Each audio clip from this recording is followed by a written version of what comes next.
Bienvenidos, bienvenidas a Vitamina C. Un placer volver a conectar con todos ustedes que están del otro lado. Este proyecto hermoso nace ya hace un buen tiempo, que con Santiago Vico veníamos hablando de hacer algo ambiental, algo vinculado a los océanos, así que surge Vitamina C, que ojalá que les guste y que nos estén acompañando a través de las redes sociales, y iremos armando informes, entrevistas, mesas redondas, para hablar con los especialistas, los que saben de estos temas y que de distintos enfoques pueden compartirnos un montón de información para que podamos ser ciudadanos más conscientes y podamos tomar decisiones desde un lugar un poco más informados. Así que un verdadero placer estar con todos ustedes y ojalá que disfruten tanto como nosotros hacer este programa.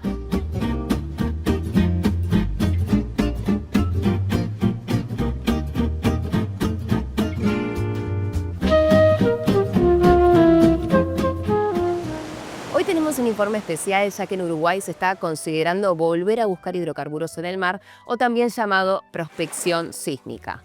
En Uruguay ya se buscaron hidrocarburos en el pasado, en el 70, en el 71, en 1974, 77, 82, 2007, 2008 y entre los años 2012 y 2017. En 2019, la empresa pública ANCAP comenzó un proceso de preparación para las rondas de licitaciones para atraer nuevamente a petroleras que estuvieran dispuestas a invertir en la exploración en la plataforma marítima del país.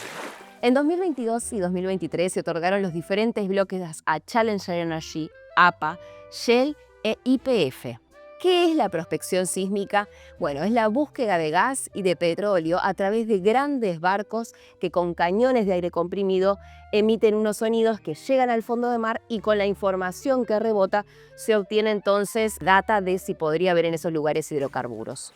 Estas bombas de sonido suceden cada pocos segundos y en el caso de Uruguay está pensado que sea por largos periodos de tiempo. Las empresas encargadas de la prospección sísmica son PGS Exploration, que tiene pensado buscar hidrocarburos por 428 días en 44.182 kilómetros cuadrados, y CGG Service, que pretende buscar hidrocarburos por 1.037 días en 51.000 kilómetros cuadrados. Estamos hablando más o menos de lo que corresponde a la superficie total de Costa Rica. Días pasados se realizó la tercera audiencia pública con las empresas que también buscarían hidrocarburos, APA Exploration, con un área de proyecto de casi 16.000 kilómetros cuadrados, que en su primera etapa buscaría por unos 180 días, y Searcher Geodata, que lo haría por 550 días en 46.000 kilómetros cuadrados. Ambas empresas buscarían hasta en una profundidad de 4.000 metros, unas 40 cuadras bajo el mar. Estas operaciones serían sin pausa, las 24 horas del día, los 7 días de la semana y en algunos casos por varios años. Cuanto más denso es el material, más rápido viaja el sonido. En el caso del agua puede llegar a recorrer 4.000 kilómetros de distancia cada uno de estos disparos. Es más o menos como ir de Uruguay a Chile, ida y vuelta.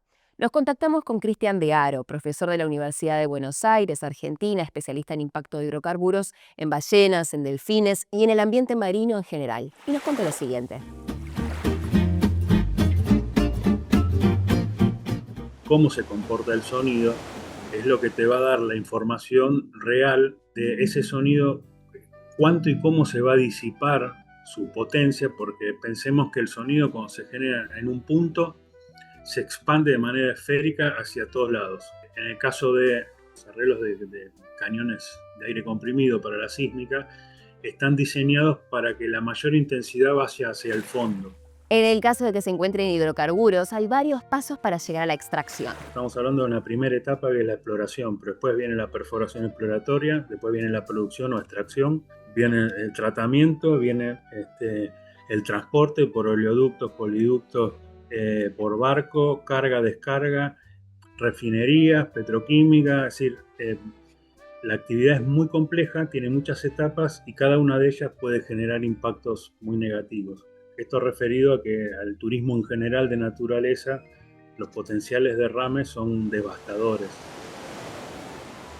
antes de abordar el enfoque ambiental, veamos qué pasa con la matriz energética de Uruguay, que desde el año 2008 se enfoca en las energías limpias. Para esto hablamos con Ramón Méndez, que diseñó una política energética de Uruguay de 2008 a 2030 y que fue aprobada por todos los partidos políticos que representaban en el Parlamento en ese momento. Sobre la búsqueda de energías fósiles, él considera que aún son necesarias sobre todo para el transporte y para la industria, pero que el mundo va cambiando y cada vez más se utilizan las fuentes renovables que, como generan energía que viene del sol, del agua o del viento, no emiten gases de efecto invernadero como sí lo hacen las energías fósiles. Estas últimas se ven alteradas entre conflictos bélicos y alteran la economía mundial. El avance de las tecnologías, el bajo costo y la independencia que tienen las energías limpias permitió que en el año 2023 9 de cada 10 nuevas centrales que se crearon en el mundo fueran en base a energía eólica o solar, nos explicó Ramón Méndez.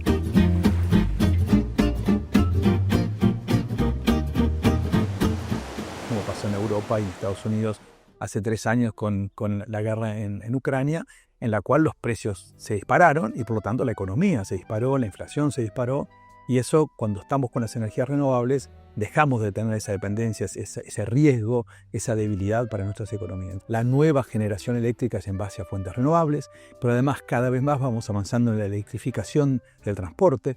Tenemos visto la introducción del hidrógeno verde en el mundo, con lo cual terminamos de reemplazar a los derivados del petróleo y al petróleo y a los combustibles fósiles a partir de la introducción de un nuevo energético verde. Uruguay es considerado como un país que ha descarbonizado su matriz eléctrica al menos, y que está en un camino de profunda descarbonización de toda su matriz energética. Entonces, el mundo está yendo en una dirección que hace 10 años, 15 años era impensable. Y el avance y los compromisos cada vez más fuertes en las convenciones de cambio climático, en las COPs, son cada vez más mandatorios para los países y por lo tanto el proceso de transformación es muy fuerte. Entonces, ¿cómo se encaja esto en una posible búsqueda de petróleo, de gas en Uruguay? Hoy en día, en el supuesto caso de que alguna de las prospecciones que están en curso encontrara petróleo, haciendo un pozo en el mar y encontrara petróleo, luego hay que hacer por lo menos 6 o 7 pozos más para comprender cuál es la extensión del yacimiento, la presión a la cual está el combustible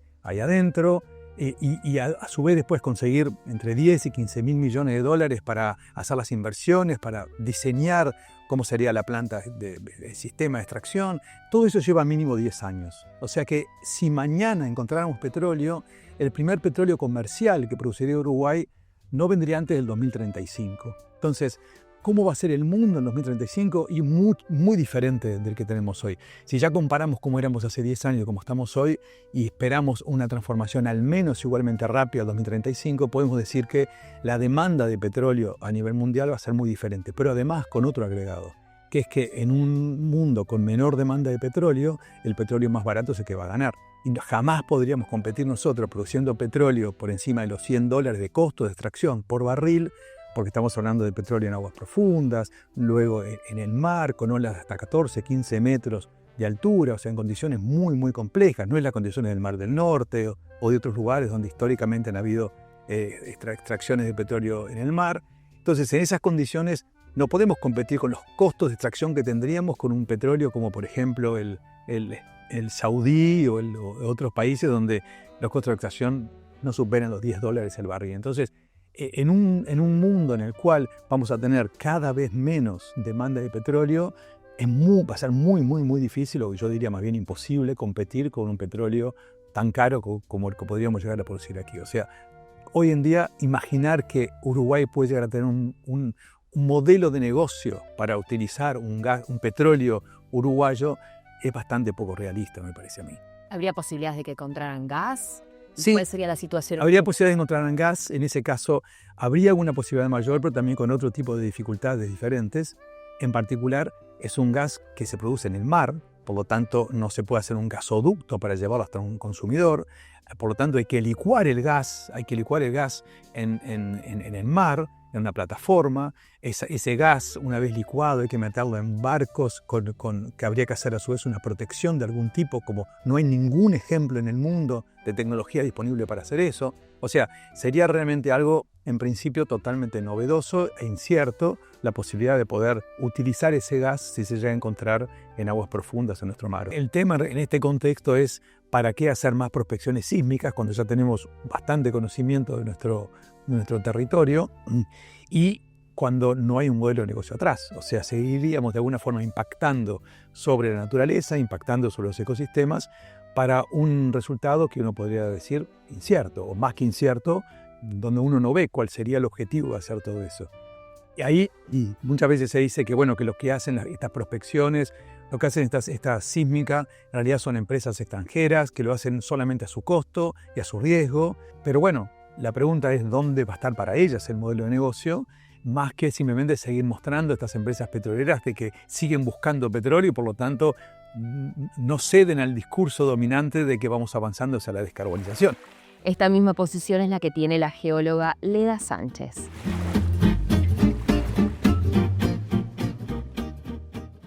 Se han encontrado trazas de hidrocarburos en perforaciones que se han realizado en plataforma.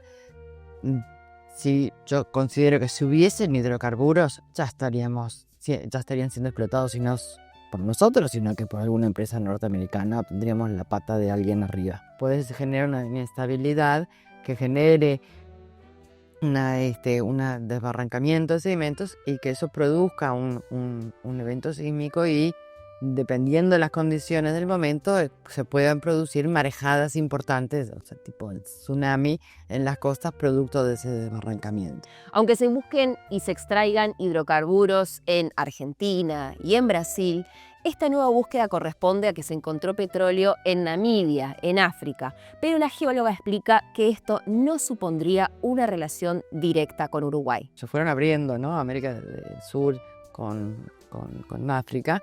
Hay márgenes que se llaman márgenes superior e inferior, ¿no? O sea, un bloque más alto, ¿no? Es un límite superior y otro inferior, y otro que tiene más pando. Lo que está en Namibia sería lo que se conoce como el upper plate, ¿sí? Que sería el margen conjugado, que aparecen hidrocarburos en Brasil en su margen conjugado de upper plate. O sea, si se encontró en Namibia, se encontró en Brasil.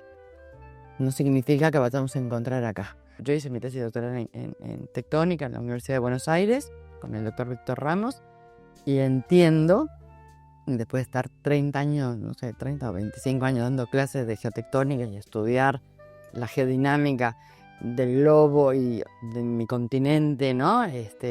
Considero que no es un argumento de peso el decir que porque en Namibia hay, acá también. No. Con respecto a los movimientos que la búsqueda de petróleo y gas puede generar en la Tierra, dijo lo siguiente. No hay artículos científicos que mencionen que la exploración a través de disparos sónicos genere algún tipo de sismicidad. No quiere decir que no ocurra, porque la naturaleza es la naturaleza. Y cuando estás en el borde de un continente y tenés una plataforma, tenés depósitos de sedimentarios importantes, lo único que sabemos que hubo una relación directa fue con el primer disparo sónico de no me acuerdo qué empresa, que llegó una ola a las costas, y bueno, en Montevideo el agua llegó a los paredones, y en la región de la ciudad de la costa el agua llegó hasta donde empiezan las dunas, qué sé yo. Nada grave, quizás si hubiese habido niños o algo así, capaz que no, pero fue un horario donde no había salvavidas en la ciudad de la costa, sí había salvavidas en Montevideo, que fueron quienes nos alertamos, y ahí sí nos pusimos a ver los registros que teníamos de las estaciones y vimos que efectivamente venía de eso, y bueno, tratamos de hablar con la empresa y se puso media chota y no nos dijo nada, pero bueno, hay artículos donde señalan lo mismo que nos pasó a nosotros, ¿no? Según el Ministerio de Ambiente y según los estudios de impacto ambiental y las autorizaciones ambientales previas, se espera que este año comiencen estas exploraciones en el mar uruguayo. ¿Qué riesgos tiene para la vida marina? Bueno, el océano nos da más de la mitad del oxígeno que respiramos y Uruguay está ubicado en un espacio clave, Hay especies que viven aquí, pero también hay otras que vienen a reproducirse, a parir y alimentar a sus crías. En 2022, el Sistema Nacional de Áreas Protegidas del Ministerio de Ambiente desarrolló un documento donde señala diversas zonas de vital importancia para la conservación de Uruguay. Banco Inglés, Isla de Lobos, fondos rocosos, pozos de fango, fondos con concentración de moluscos de interés, área de cría permanente de merluza, margen continental y talud y cañones submarinos. Estas zonas coinciden con las áreas donde se pretende buscar hidrocarburos, y aunque se intente limitar el espacio de la búsqueda, recordemos que el sonido puede recorrer hasta 4.000 kilómetros de distancia. En Montevideo se realizó el año pasado un taller para periodistas y allí Cristian de Haro citó a Michael André, director del Laboratorio de Aplicaciones Bioacústicas de la Universidad Politécnica de Cataluña en España. En el océano, el sonido es sinónimo de vida. Dada la poca luz bajo el agua, es el único portador de información que los habitantes del mar tienen a su disposición para comunicarse.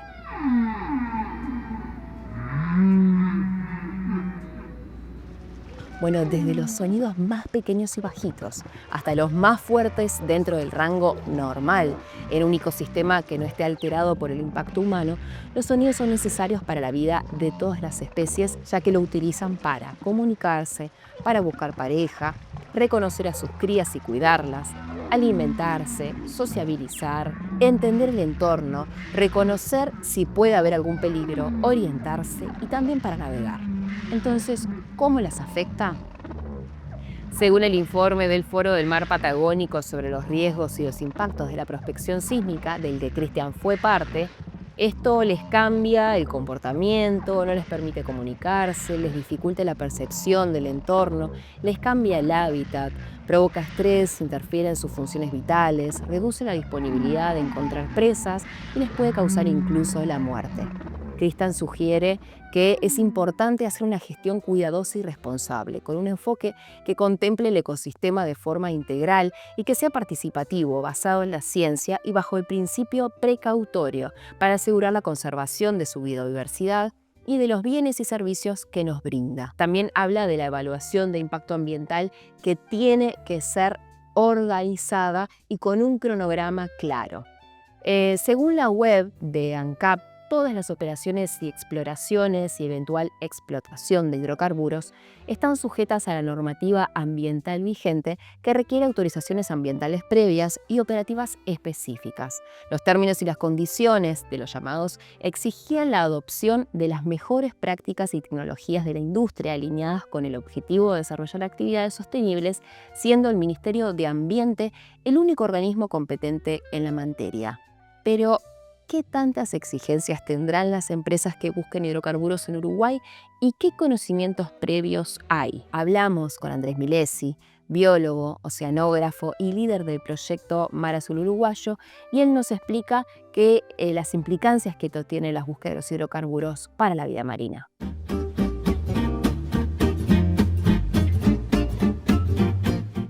Hay varios estudios a nivel internacional de los impactos de la sísmica sobre la fauna y la flora marina. No nos olvidemos que también el fitoplancton puede ser una especie o un grupo de especies sumamente afectado. El fitoplancton, recordemos que son las pequeñas algas unicelulares que generan fotosíntesis y que son las que producen el oxígeno. Hay muchísimas evidencias, particularmente en recursos pesqueros y también en grandes mamíferos marinos, que por ejemplo, obviamente, que después de una exploración sísmica se pueden ver mortalidades en la costa de varamientos de grandes organismos. Sin embargo, no necesariamente van a llegar a la costa las afectaciones, y muy probablemente estas afectaciones no las veamos, sino que sucedan y no las tomamos en consideración. Por ejemplo, los tiburones no necesariamente van a ir a parar a las costas, pueden ser mortalidades y que no las podamos evaluar. Entonces hay que ser muy cauto, muy cuidadoso a la hora de hacer exploraciones sísmicas, porque no se sabe muchas veces lo que hay. Las empresas aluden a que si hay mamíferos marinos alrededor del barco, las exploraciones sísmicas se van a detener. Pero no sabemos lo que está pasando abajo. pueden ver con ecosondas algunos peces, pero por el caso de tiburones y de rayas, los ecosondas no permiten ver estas especies y por ende no saben que en ese momento puede haber una gran biodiversidad y obviamente se ve afectada. En Uruguay hay corales de profundidad. Estos pequeños animales que pueden vivir miles de años y que crecen pocos milímetros por año, forman arrecifes y jardines esenciales para muchas especies como peces, moluscos, crustáceos y esponjas.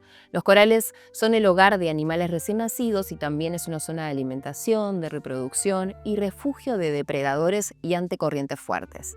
El Ministerio de Ambiente le dio categoría C a la prospección sísmica, ya que por su ejecución puede producir impactos ambientales negativos y significativos. Por otra parte, las empresas que buscan hidrocarburos se jactan de que tendrán observadores en los barcos, pero es imposible ver y controlar desde arriba lo que sucede abajo y con sonidos que pueden recorrer tantos kilómetros. Y recordemos entonces el enfoque de que ese sonido va hacia el fondo del mar, como comentaba antes Cristian. Entonces, ¿qué sucede con los corales? ¿Qué pasa, por ejemplo, con los corales de profundidad? No, en ese caso no hay ningún estudio. Y no se sabe si la sísmica puede ocasionar impactos en estas especies. ¿Qué pasa? Los corales están fijos, pero sus larvas no. Entonces, si esto ocurre en un momento de reproducción de los corales, puede ser catastrófico para estas especies. Hablamos con el presidente de la Cámara de Industrias Pesqueras de Uruguay, Juan Rivas Zucchelli, que nos contó cómo había cambiado el comportamiento de los peces en la última prospección sísmica. Por ejemplo, las corvinas entraban en lagunas, como la laguna del Pato de Sobar, para evitar los bombardeos. O también barcos costeros que pescaban merluza, cosa que no es normal que suceda tan cerca de la costa, pero estos bichos estaban desorientados. El impacto que tuvo la pesca fue de un 40% y los pescadores cobran según lo que recogen. Por lo tanto, directamente a los trabajadores les disminuyó su salario un 40%. Rivas Zucchelli plantea que la prospección no es en una zona puntual, que sucede como sucede en otros países también, sino que se está licitando gran parte del mar uruguayo. También considera que el tiempo, estas etapas se hacen por mucho tiempo y no deberían estar habiendo prospecciones sísmicas en lugares donde se superponen. El 19 de mayo fue una de las audiencias públicas organizadas por el Ministerio de Ambiente para permitir la participación ciudadana. Allí se expresó el exdirector de Recursos Acuáticos del Ministerio de Ganadería, Agricultura y Pesca, Daniel Gilardoni. Acá vemos lo que es toda la extensión del mar argentino y los 3, 4 áreas donde realizó prospección marítima. Cualquier pescado puede rajar, cualquier barco se puede correr y hay lugar para todos. Brasil, igual. ¿Ah? Y tenemos, por ejemplo, en el cercano Uruguay, donde está la cuenca de Pelotas, que si bien hay bloques que se han ofertado, el espacio que queda de espacio libre es grande. ¿Y Uruguay? Uruguay tenemos todos los bloques que ocupan toda la costa de Uruguay. Y la prospección se va a hacer sobre toda la costa de Uruguay. El presidente de la Cámara de Industria Pesquera dijo a la producción de vitamina C que lo ideal es que no se haga, pero que si se hace, lo que se pretende es determinar el tiempo y las áreas donde se va a hacer y bueno, y también ver cómo se puede mitigar o compensar económicamente para que no tenga tanto impacto para la industria. Bueno, una de las industrias obviamente que están afectadas por esto es la pesca.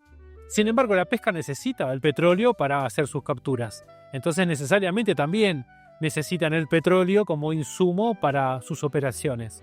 Lo que argumenta las cámaras de industrias pesqueras, en este caso de Uruguay, es que estas exploraciones se hagan en momentos donde, por ejemplo, la merluza, una de las especies más importantes del Uruguay, no se reproduce y que se haga en zonas donde en ese momento no hay reproducción o no hay juveniles, para minimizar obviamente el impacto en esta especie. ¿Peditos de vieja o bombas brasileras? Pues se sabe poco. Los estudios de impacto ambiental usan lo que a ellos les sirve. Y nosotros, como decía la compañera de Mar Libre de Petroleras, tenemos que honorariamente andar atrás para refutar cada punto de un estudio de impacto ambiental. Y esta publicación de Sierra Flores, que no está considerada en los estudios de impacto, expusieron bacalao, pariente de la merluza, a 6 horas de exposición al día, no continua, sonido de baja frecuencia por 3 meses, y produjeron la misma cantidad de huevos, pero menos huevos viables, tasas de fertilización más bajas, niveles más altos de cortisol en los huevos debido al estrés, y el periodo reproductivo fue más corto. ¿Cómo monitoreamos, evaluamos y sabemos en 6, 7 años que va a ser esta prospección? ¿Qué va a pasar con el recurso, la reproducción, y qué recursos vamos a tener dentro de 7, 8, 9 años? Y esto no está en los estudios de impacto ambiental. En este sentido, en el año 2015, empresas del sector pesquero contrataron a una consultora para estudiar el impacto económico que había tenido las prospecciones sísmicas, ya que la captura de corvina y de pescadilla había disminuido. Conversamos con Ignacio Gervás, uno de los 2 economistas responsables de este estudio.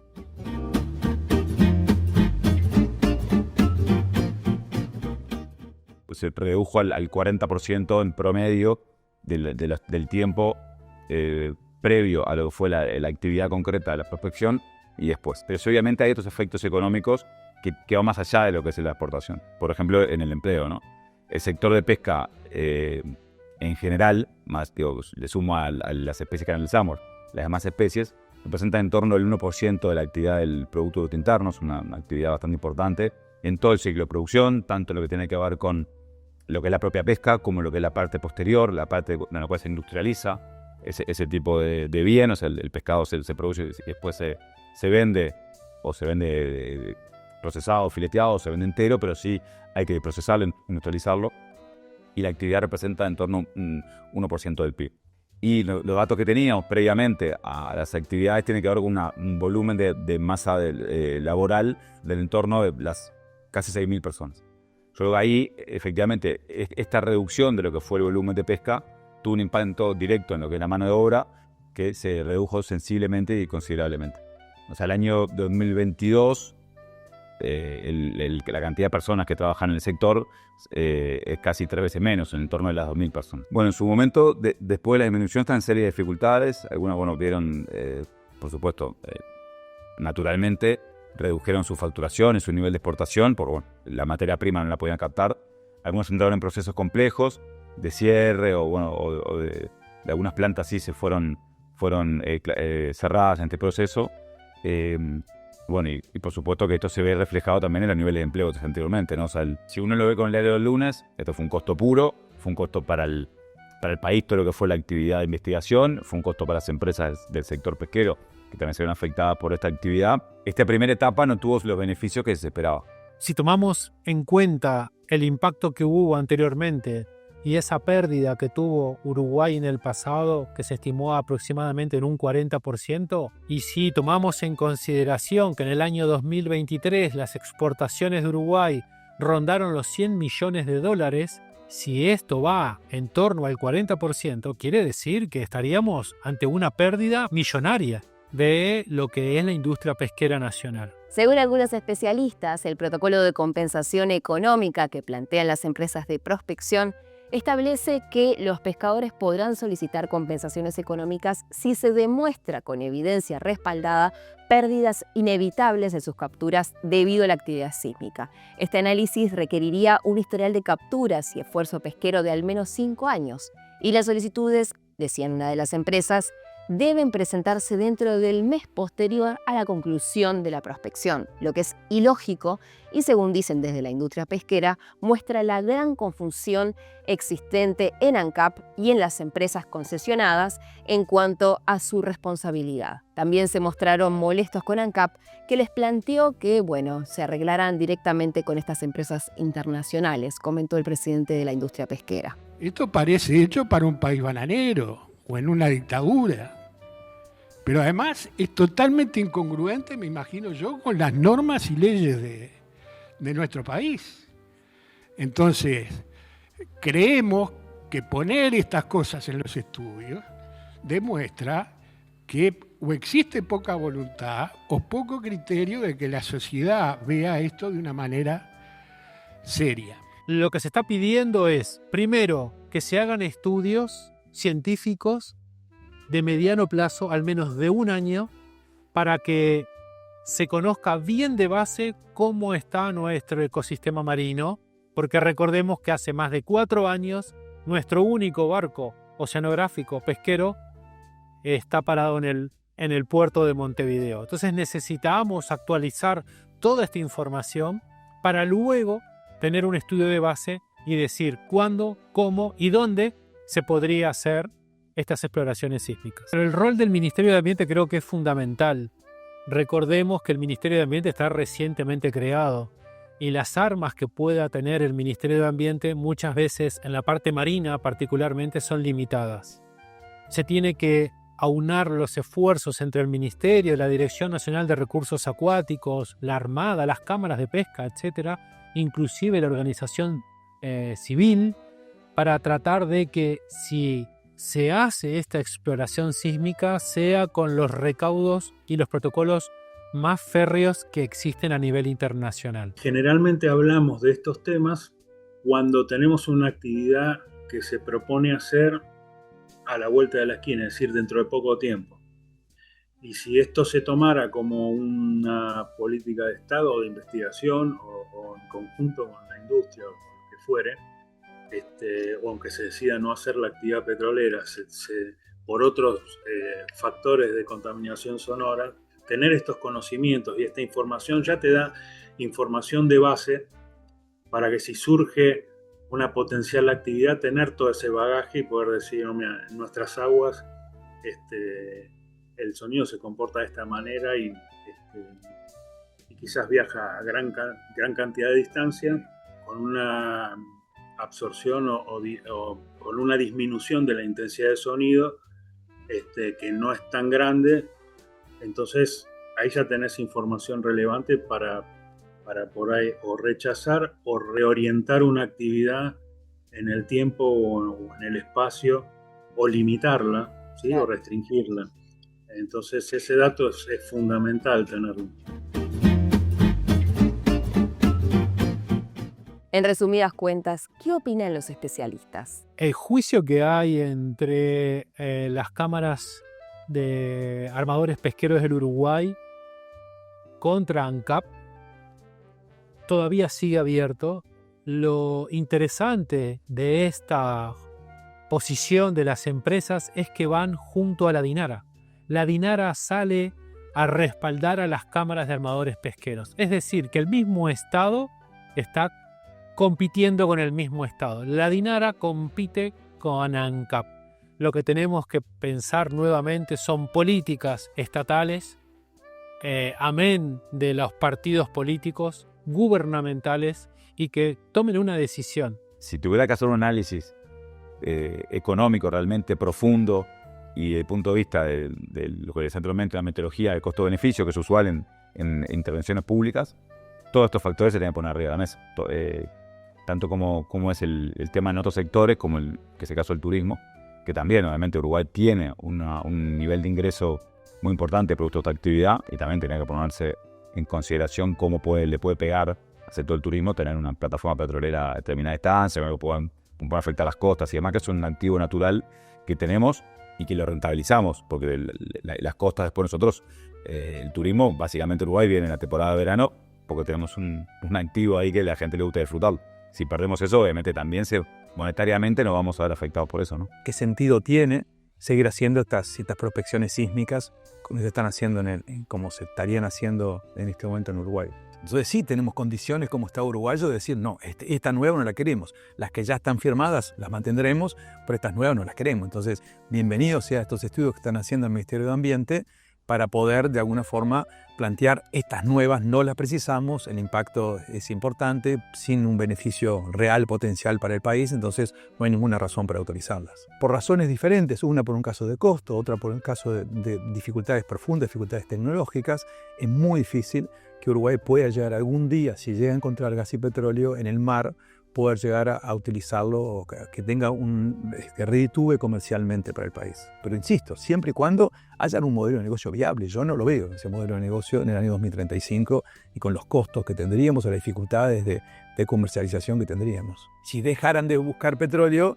estarían aceptando que vamos a dejar de usar petróleo y por lo tanto las acciones de la empresa comenzarían a disminuir y a los directivos los matarían los tenedores de acciones porque están bajando los costos de los precios de las acciones. Entonces tienen que seguir buscando petróleo y gas demostrando que el negocio funciona. Pero entonces vamos a ser nosotros en Uruguay de alguna forma cómplices de esa necesidad de empresas multinacionales. En realidad sí tienen un costo, que puede llegar a ser económico en relación a la pesca, pero tiene un costo en relación a los ecosistemas, a lo que pasa con el impacto que implica las ondas sísmicas que están, con las cuales se hacen los estudios. Entonces sería un impacto negativo. Uno puede discutir cuál es el tamaño de ese impacto negativo, pero un impacto negativo para nuestro país solamente para hacerle el juego a una empresa extranjera cuando en realidad no hay ningún modelo de negocio posible para poder beneficiarnos en algún momento de ese eventual petróleo o gas que tengamos en nuestro territorio. Yo estoy muy reticente a eso, yo sé que las empresas petrolíferas cotizan en bolsa, entonces entre más proyectos de exploración tengan, más mejor para sus acciones. Todos los países van hacia otro camino, van hacia otra dirección. Uruguay va a contramano. Es loco pensar de que el Ministerio de Ambiente, la Dirección Nacional de Recursos Acuáticos, las cámaras de pesca estén a contramano de ANCAP.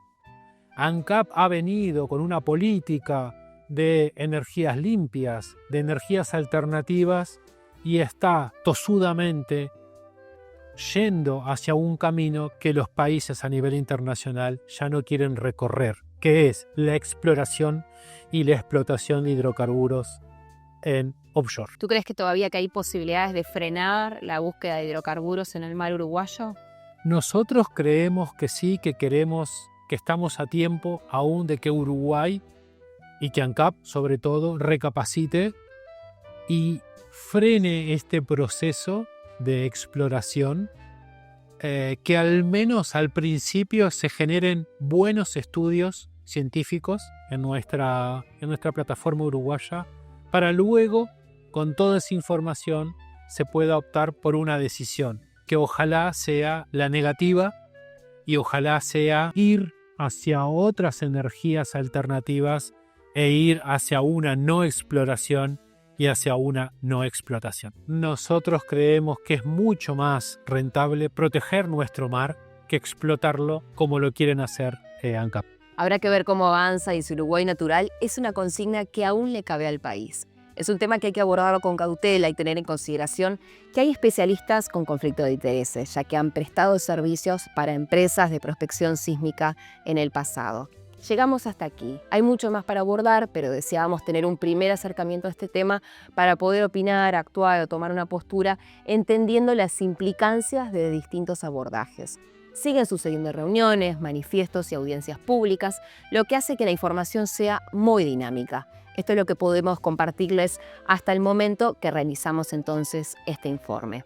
Les invitamos a seguirnos en las redes sociales y darnos su opinión sobre este tema y quizás, si amerita, volveremos a abordarlo más adelante. Nos vemos pronto con otro tema que nos salpique de ideas, nos empape de conocimiento y nos deje con ganas de más. Muchas gracias por estar ahí del otro lado y nos vemos pronto. Conserva la conversación. Seguinos en YouTube, Spotify, Apple Podcast y en Instagram. Vitamina C Podcast.